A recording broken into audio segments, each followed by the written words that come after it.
नमस्कार प्यारे साथियों। आज का यह वीडियो बहुत ही महत्वपूर्ण है उन छात्रों के लिए जो कक्षा 10वीं का इस बार एग्ज़ाम देंगे, क्योंकि आज के इस वीडियो में हम महत्वपूर्ण प्रश्न बताने वाला हूं। विज्ञान का जो है दर्पण सूत्र उसको आज प्रूव्ड करने के लिए सिखाने वाला हूं। आज आप लोग जो है यह वीडियो को उन सभी तमाम छात्रों के पास भेज दीजिएगा जो कि इस बार कक्षा 10वीं का एग्ज़ाम देने वाला है। तो चलिए वीडियो को शुरू करते हैं। अगर हमारे वीडियो से आपको थोड़ा भी मदद मिलता हो तो हमारे चैनल को ज़रूर सब्सक्राइब कीजिएगा और इस वीडियो को ज़रूर शेयर कीजिएगा। तो चलिए वीडियो को शुरू करते हैं। तो देखिए मेरे पीछे एक सवाल लिखा हुआ है, उत्तल दर्पण में सिद्ध करें कि 1/u प्लस 1/v बराबर 1/f। तो यह जो है एक दर्पण सूत्र है, इसको प्रूव्ड करने के लिए सिखाएंगे आज। यह कैसे प्रूव्ड होता है वह चलिए आप सभी को दिखाते हैं। उससे पहले एक हम लोग को उत्तल दर्पण का चित्र बनाना पड़ेगा। चित्र भी बना लेते हैं, उसके बाद जो है आगे क्या क्या प्रोसेस होगा वह सब मैं डिटेल में धीरे धीरे समझाते जाऊंगा, ठीक ना। घबराने की कोई बात नहीं। यह चित्र पीछे में दिखाई दे रहा है, आप सभी को जो यह चित्र दिखाई दे रहा है यही है उत्तल दर्पण का दर्पण सूत्र प्रूव्ड करने वाला चित्र, ठीक ना।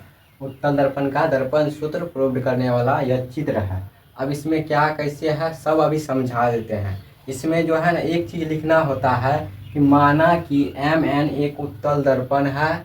आप यहाँ पर mn की जगह x y दे सकते हैं, a b दे सकते हैं, कुछ भी दे सकते हैं। ए बी सी डी का जो है ना ए से लेकर जेड तक जो भी संख्या आता है सब दे सकते हैं इसमें। उसके बाद माना कि mn एक उत्तल दर्पण है जिसका ध्रुव P है। ध्रुव क्या है? P है। जिसका वक्रता केंद्र C है। वक्रता केंद्र C है, ठीक ना। वक्रता केंद्र C है। ए बी क्या है? ए बी एक वस्तु है। वस्तु यानी कोई भी वस्तु मान लीजिए, इसको या तो आप एक डंडा मान सकते हैं या कोई भी डब्बा मान सकते हैं या कोई जैसे कि जगह छेकने वाला जो होता है ना वस्तु, उसे वस्तु मान सकते हैं ए बी को, ठीक ना। ए बी क्या है? ए बी एक वस्तु है। एफ क्या है? फोकस दूरी है।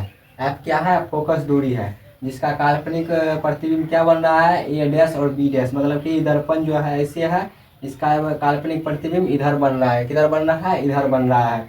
कौन सा प्रतिबिंब? तो काल्पनिक प्रतिबिंब। अगर आपसे कोई पूछ देगा कि उत्तल दर्पण में कौन सा प्रतिबिंब बनता है तो क्या बताइएगा? तो काल्पनिक प्रतिबिंब बनता है, ठीक ना। तो यहाँ पर इसका काल्पनिक प्रतिबिंब ए डैश और बी डैश बन रहा है, ठीक ना। तो अब इसको जो है ना बारीकी से समझाते हुए लिखते हैं। क्या क्या लिखना है यहाँ पर? लिखना है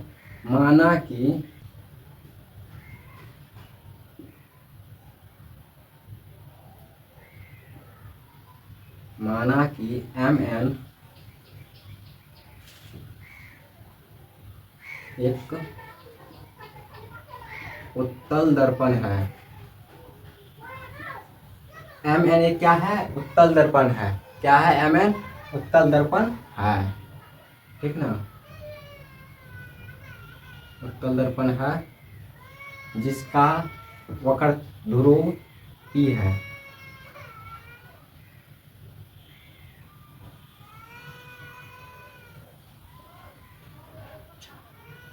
जिसका ध्रुव P है तथा यहाँ पर लिखना है जिसका ध्रुव P तथा वक्रता केंद्र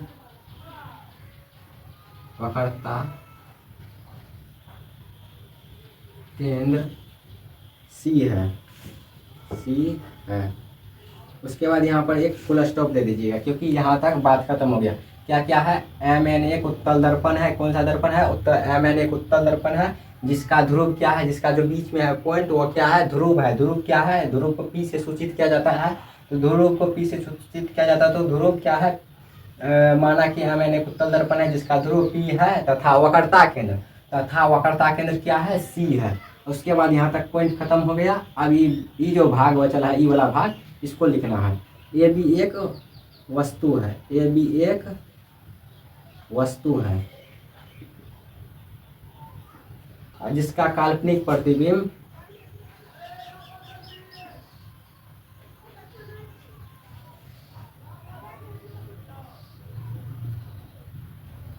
काल्पनिक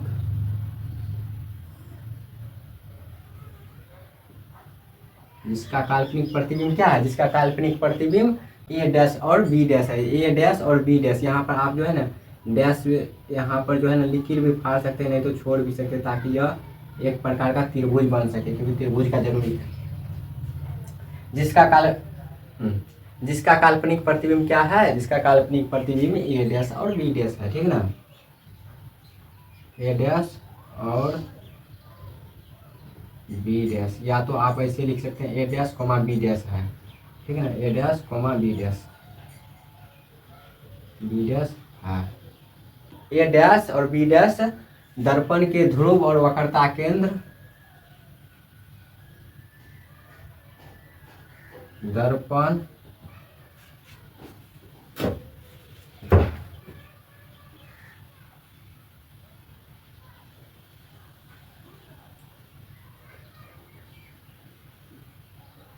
वक्रता केंद्र के बीच बनता है। कहाँ पर बनता है, यहाँ पर आप लोग, यहाँ पर अब आप लोग ध्यान से देखें क्या क्या है। मैंने क्या लिखा है, माना कि Mn एक उत्तल दर्पण है। क्या है, Mn एक उत्तल दर्पण है जिसका ध्रुव P तथा वक्रता केंद्र C है। जिसका ध्रुव क्या है, P तथा वक्रता केंद्र C है, ठीक ना, बात समझते जाइएगा। उसके बाद ए बी एक वस्तु है, ए बी क्या है, एक वस्तु है जिसका काल्पनिक प्रतिबिंब क्या बना रहा है, ए डैश और बी डैश बना रहा है। क्या बना रहा है, ए डैश और बी डैश, ठीक। ए डैश और बी डैश कहाँ पर बन रहा है, दर्पण के ध्रुव और वक्रता केंद्र के बीच हो, बीच में बना रहा है ना, दर्पण के ध्रुव और वक्रता केंद्र के बीच में बन रहा है ना।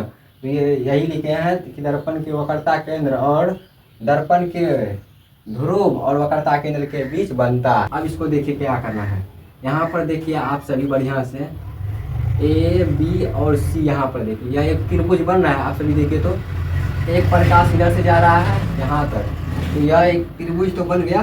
त्रिभुज कौन सा त्रिभुज बना, ए बी सी, यह एक त्रिभुज बन गया ना। उसके बाद देखिए A dash B dash C dash, एक त्रिभुज बना, A dash B dash C dash, देखिए बना एक त्रिभुज। यह इसके समरूप है, भले ही लंबा है, ए बी सी जो है एक लंबा त्रिभुज है ना, लेकिन ए डैश बी डैश सी जो है एक छोटा त्रिभुज है, लेकिन दोनों बराबर है। भले अलग अलग दिख रहा है, लंबा चौड़ा, उससे कोई फर्क नहीं पड़ रहा है, लेकिन यह देखिए नीचे में ए है, नीचे में ए है, बी इधर है, बी इधर है, सी इधर है। कर्ण देखिए, यह कर्ण जो है यहाँ पर, कर्ण यह है, लंब यह है, आधार यह है। इसमें भी देखिए सेम है ना, आधार लंब और कर्ण सेम है ना, तो इसलिए दोनों क्या होगा, समरूप है। तो यहाँ पर क्या लिखना है, यहाँ पर लिखना होगा जब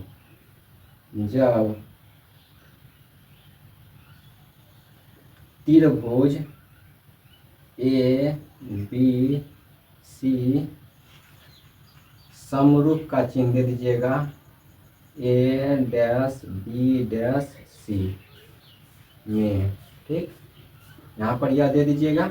अब यहाँ पर हम यह लिख सकते हैं ए बी बट्टा ए डैश बी डैश, इसमें कोई दिक्कत नहीं होगा।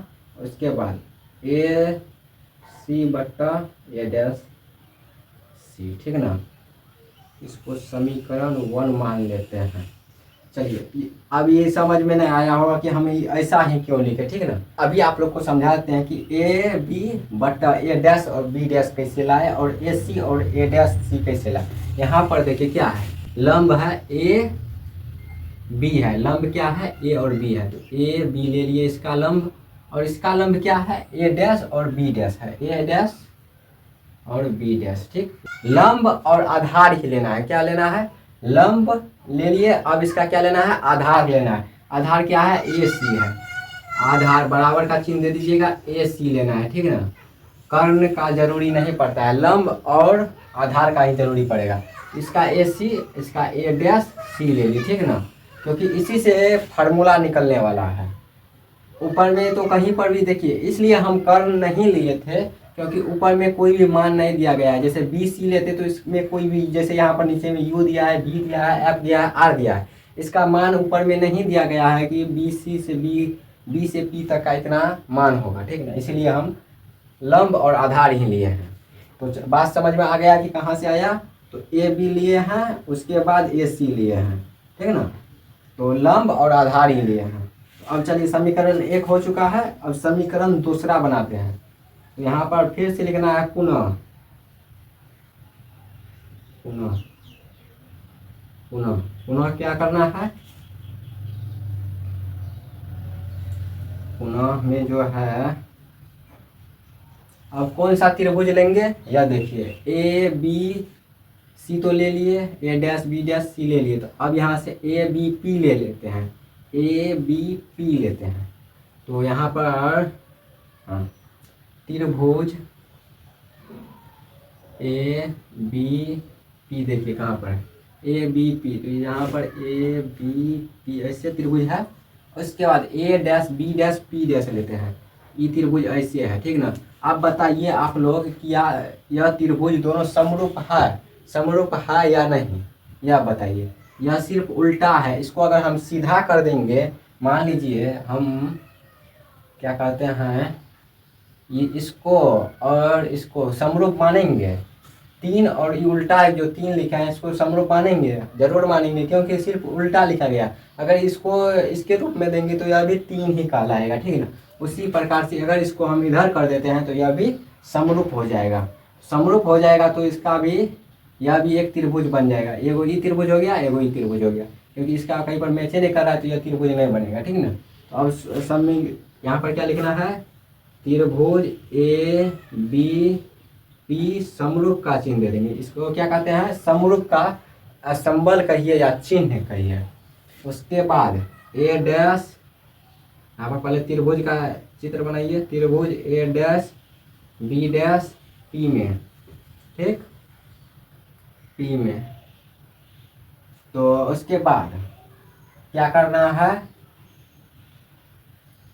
देखना है ए बी लेना है, जैसे शुरुआत में बताए थे A B A dash B, लंब और आधार और लंब ही लेना है, कर्ण नहीं लेना है। कर्ण क्यों नहीं लेना है, कर्ण इसलिए नहीं लेना है क्योंकि यहाँ पर कोई भी नंबर या कोई भी चिन्ह नहीं दिखाई दे रहा है। जैसे कि यहाँ पर यू दिखाई दे रहा है, यहाँ पर कुछ दिखाई दे रहा है, यहाँ पर भी दिखाई दे रहा है, यहाँ पर कुछ दिखाई दे रहा है, नहीं दिखाई दे रहा, तो इसलिए नहीं लेंगे। तो अब फिर इधर आधार में क्या लेंगे, उसके बाद ए पी लेंगे, बराबर का चिन्ह दे दीजिए ए पी, उसके बाद ए डैश पी दे दीजिए, ठीक। इसको समीकरण 2 मान लीजिए। चलिए हो गया, आप लोग स्क्रीनशॉट मार लिए होंगे। तो चलिए अब इसका अगला प्रोसेस बताते हैं क्या करना है। अब हम इस चित्र को मिटाने जा रहे हैं।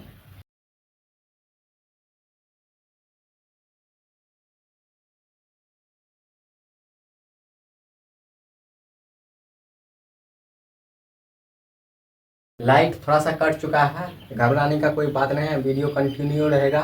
तो चलिए यहाँ पर अब क्या करना है, समीकरण 1 जो है, समीकरण 1 है और समीकरण 2, यह दोनों को जो है ना एक साथ रखेंगे, ठीक है ना। देखिए यहाँ पर क्या लिखना है,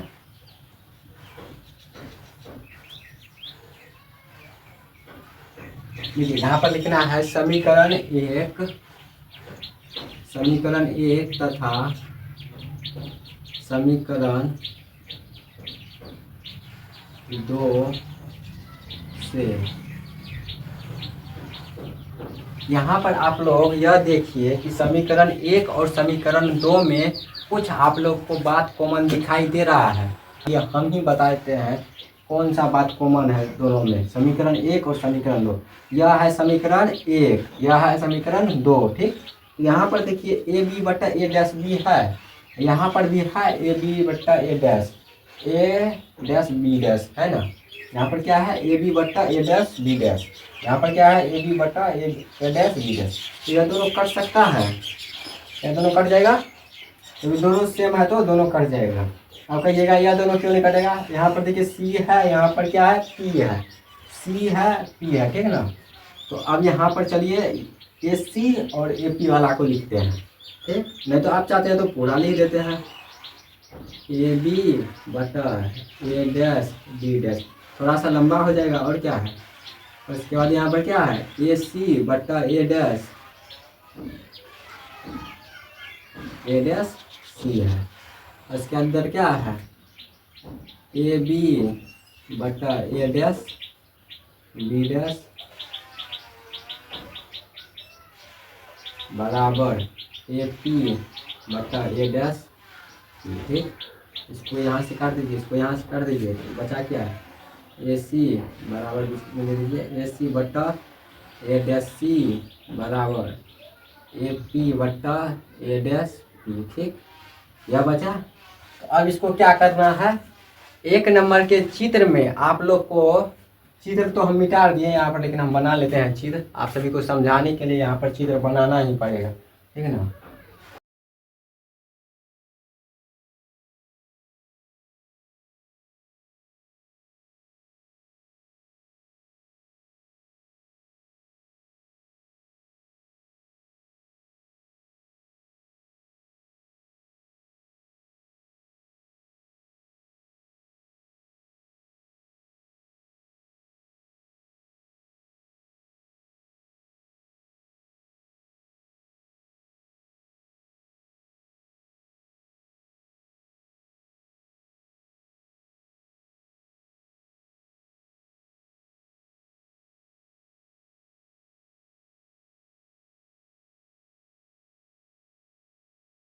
देखिए यह चित्र था, यही चित्र था। अब इसमें समझिए कि यहाँ पर ए सी और ए डैश सी और ए पी और ए डैश पी जो है, इसलिए इसके लिए हम क्यों चित्र बनाए, ठीक है ना।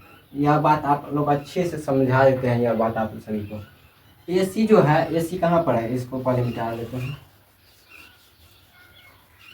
ए सी देखिए कहाँ पर है, सबसे पहले ए सी यहाँ पर है, ए सी पूरा है, ठीक।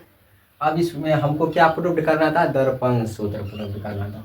ए सी तो पूरा है, अब इसका तो कोई सल्यूशन ही नहीं है, क्योंकि यहाँ पर माइनस यू है, यहाँ पर भी है, यहाँ पर आ रहा है। तो इसको हम ऐसे लिख सकते हैं, A P plus P C, ऐसे लिख सकते हैं ना, क्योंकि हमें माइनस यू भी मिल जाएगा, उसके बाद आर भी मिल जाएगा ना। तो चलिए इसको हम लिख कर दिखाते हैं, और फिर समझा भी देंगे कि ऐसा क्यों लिख रहे हैं। ए पी क्या लिखना है, ए पी प्लस क्या लिखना है, ए पी के बाद प्लस पी सी, क्या लिखना है, पी सी, ठीक ना। उसके बाद ए डैश सी, देखिए ए डैश सी है ना, यहाँ पर ए डैश सी है, इसका कोई मान नहीं दिया गया है, तो इसको क्या करना है, पूरा लेना है, पी सी लेना है, पी सी क्या लेना है, पी सी, ठीक। इसको जो है ना पूरा ले लिए, पूरा क्या आ गया है, आर आ गया, ठीक। आर को हम कोई संख्या मान लेते हैं 10, पूरा 10 है। अब हमको क्या निकालना है, ए डैश और सी के बीच की दूरी निकालना है, ठीक है ना। तो इसमें से हमको क्या घटाएंगे, तो इसमें से क्या निकालेंगे, पी ए डैश पी निकाल देते हैं, ए डैश पी निकाल देते हैं, ए डैश पी, आप पी डैश ए लिख लीजिए ना, पी डैश ए, ठीक है ना, पी डैश ए निकाल लेते हैं। इतना दूर का दूरी निकाल देंगे तो क्या यह पता चल जाएगा, इतना दूर का दूरी अगर हम मान लेते हैं 4 है, इधर का 6 निकल जाएगा, हाँ पता चल जाएगा ना। तो इसीलिए इसको लिख लिए हैं। अब बात समझ में आ चुका है आप सभी को। ए पी क्यों लिखे हैं, A P plus P C क्यों लिखे हैं, A P plus P C इसलिए लिखे हैं, ए इसका जो है ना ए सी का पूरा नहीं दिया था, तो इसलिए इसको तोड़े 2 भाग में डिवाइड कर दिए, ठीक है ना। बात समझ में आ रहा है आप सभी को। तो चलिए अब इस सब का जो है ना मान लिख लेते हैं। ए पी बराबर क्या है, माइनस यू जो है ना, उत्तल दर्पण का वस्तु दूरी होता है, अवतल दर्पण का प्लस यू होता है, उत्तल दर्पण का माइनस यू होता है, ठीक है ना। यह सब याद रखिएगा। पी सी कितना हुआ, पी सी बराबर पी और सी का दूरी आर है, ठीक। पी सी आर है, पी डैश ए कितना है, पी और डैश के बीच में ए है, ए पी ए डैश, या इसको उल्टा लिखिए या सीधा लिखिए, कोई फर्क ही नहीं पड़ता है, ठीक है ना, मान तो वही रहेगा।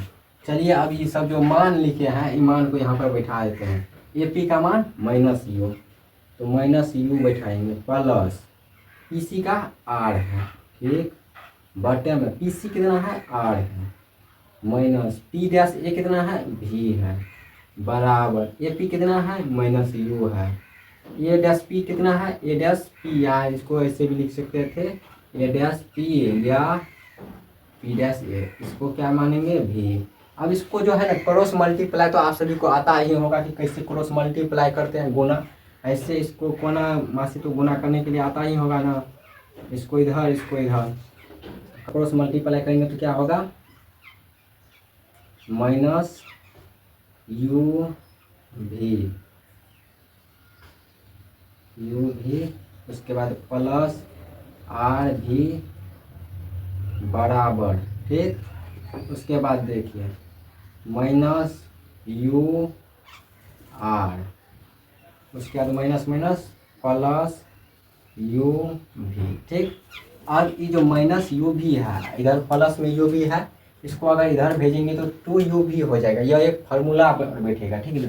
तो चलिए इसको करके देखते हैं। इसको ई माइनस वाला को इधर लाएंगे, इसको उधर भेजेंगे, तो सबसे पहले क्या करेंगे इसी को उधर भेज देते हैं, तो आर भी बराबर इसको उधर भेजे तो क्या हो जाएगा minus U R plus U भी, क्योंकि यह माइनस में था इधर तो उधर गया तो प्लस में हो गया, ठीक ना। जब आप सभी को समझ में आ रहा है, उसके बाद अब यू आर को इधर माइनस में से प्लस में लाते हैं, तो यू आर प्लस आर भी, ठीक, भी आर इसको लिख देते हैं, भी आर बराबर इधर दो हो गया 2u भी हो गया, क्योंकि एक एक दो हो गया 2u भी हो गया। अब यहाँ पर दिखाते हैं हम सभी को u, तो यहाँ पर पहले क्रॉस मल्टीप्लाई किए, क्रॉस मल्टीप्लाई करने के बाद ई माइनस वाला को जो है इधर भेज दिए बराबर की इस साइड, ई माइनस वाला को इधर ले आए। तो अब दोनों में जो है ना दोनों तरफ किस चीज़ से भागा देना पड़ेगा, लिखना है दोनों तरफ यू भी आर से भाग देने पर, ठीक, यू आर लिखना है, क्या लिखना है यू आर बटे यू आर भी आर लिखना है, यू भी आर लिखना है। उसके बाद क्या है प्लस है भी आर है, ठीक, उसके बाद नीचे में क्या लिखना है यू भी आर लिखना है, ठीक।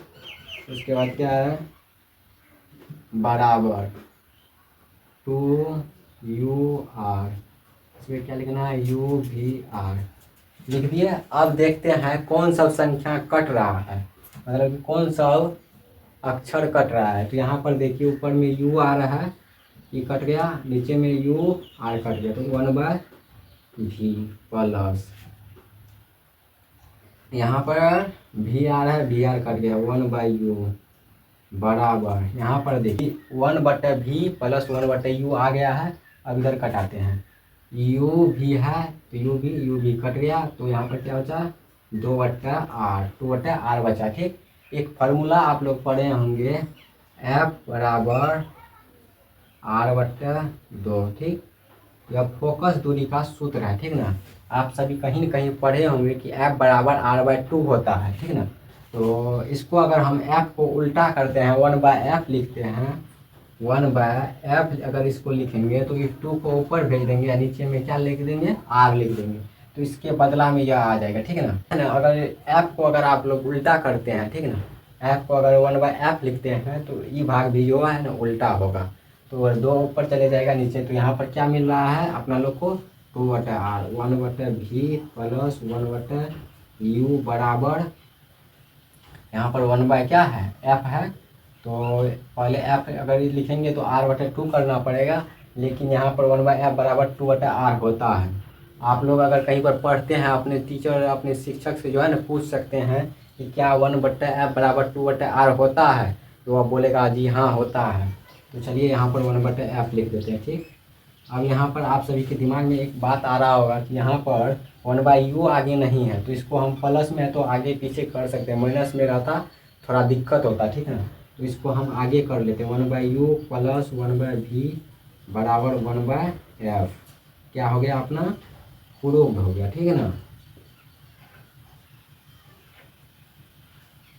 क्या हो गया अपना, प्रूव्ड हो गया। आप सभी को बात समझ में आ गया कैसे कैसे किए। फिर से एक बार हम थोड़ा सा रिपीट करना चाहेंगे कि कैसे कैसे आप सभी को कहीं पर दिक्कत हो गया होगा, तो हम फिर से रिपीट कर देते हैं, समझ में आ जाएगा, ठीक है ना। तो समझा देते हैं। समीकरण 1 तथा 2 तक तो आप सभी को समझ में आ ही गया होगा कि क्या था।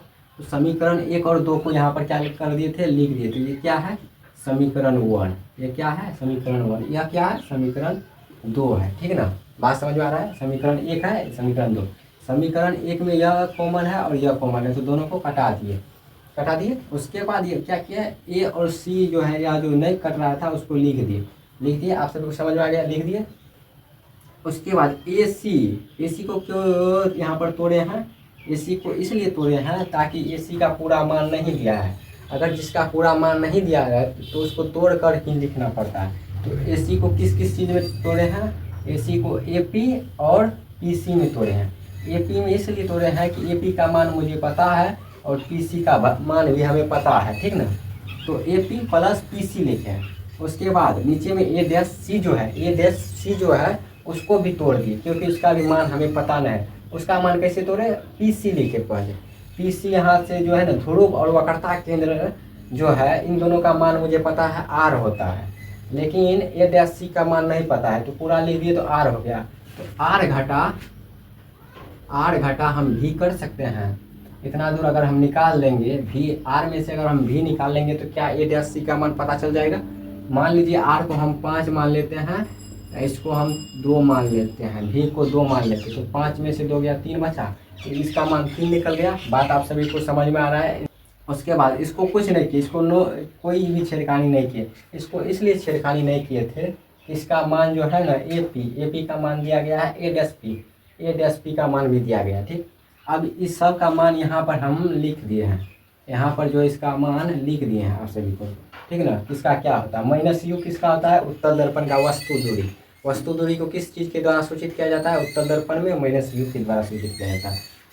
उसके बाद यहाँ पर जो है हर एक का मान लिख दिए हैं। उसके बाद क्रॉस मल्टीप्लाई कर दिए, मतलब कि कोना कोनी गुना कर दिए हैं। गुना करने के बाद जो यहाँ पर माइनस यू भी आया था, ठीक, माइनस यू भी प्लस आर भी बराबर minus U R plus U भी, ठीक। ई माइनस वाला को इधर भेज दिया, ई माइनस वाला को इधर भेज दिए। तो एक बार में एक ही स्टेप लिए हैं, तो आप सभी को समझने के लिए एक ही स्टेप लिए, नहीं तो हम डायरेक्ट यह भी लिख सकते थे, लेकिन समझाने के लिए एक एक स्टेप लिए हैं। यह लिख दिए यहाँ पर, उसके बाद यह लिख दिए, इसको इधर लिख दिए, ठीक ना।